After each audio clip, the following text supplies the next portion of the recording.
Assalamualaikum warahmatullahi wabarakatuh. Let me introduce myself. My name is Aliya Maulida Kurnia, and now I'll be presenting about the bad impact of RUU KUHP for Bali tourism. And now we will begin at the issues. The issues is the plan to ratify RUU KUHP, which is currently in the finalization stage by the government and the Indonesian House of Representatives, is feared to worsen the sluggish tourism sector due to the COVID-19 pandemic. Several articles in the RKUHP are considered to have the potential to disturb the privacy of citizens, including foreign tourists. One of the important aspects in the tourism sector is the protection of privacy. Privacy is very important in the tourism sector, for example, in the hotel industry. Bali, as a province that relies heavily on the tourism sector, also highly upholds the value of privacy, whose protection is not only for Indonesian citizens but also for foreign nationals who become tourists in Bali and Indonesia in general.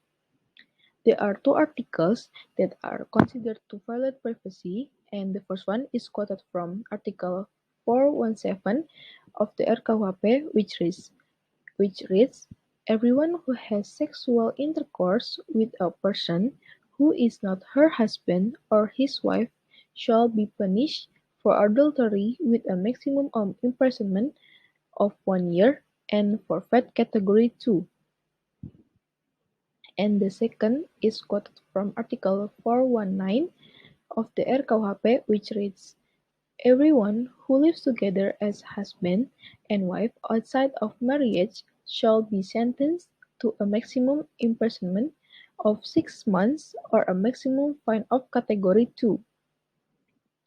This article criminalizes every form of extramarital sex and living together as husband and wife outside of marriage. In the next formulation regarding extramarital sex, it is stated that those who have the right to file complaints are parents, children, and spouses. However, for the criminalization of living together as husband and wife, complaints can also be initiated by the village head and his level. And I argues that agreeing to these articles can indeed threaten the Bali tourism sector. Now we get into my arguments. So the first one is this RUU KUHP can affect Indonesia's image.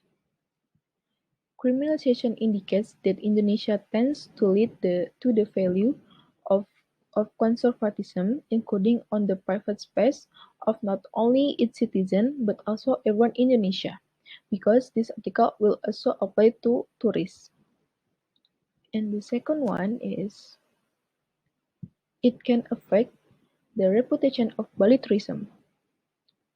The rise of raids by community organizations and law enforcement officers automatically reduce the popularity and reputation of the tourism industry. And the last argument is it can reduce the interest of foreign tourists to travel to Bali. This is evidenced by the state of Australia issuing travel advice for its citizens visiting Indonesia, taking into account the existence of the RKUHP last September 2019. And now, so the conclusion is, looking at all the negative impacts that we already know that it is very bad for the tourism industry in Bali. So for these reasons, the government is expected to be able to review these articles before they are promulgated. And And here's for the reference that I use. Okay, so thank you so much for your attention to my presentation. I hope it will helps, and thank you. Wassalamualaikum warahmatullahi wabarakatuh.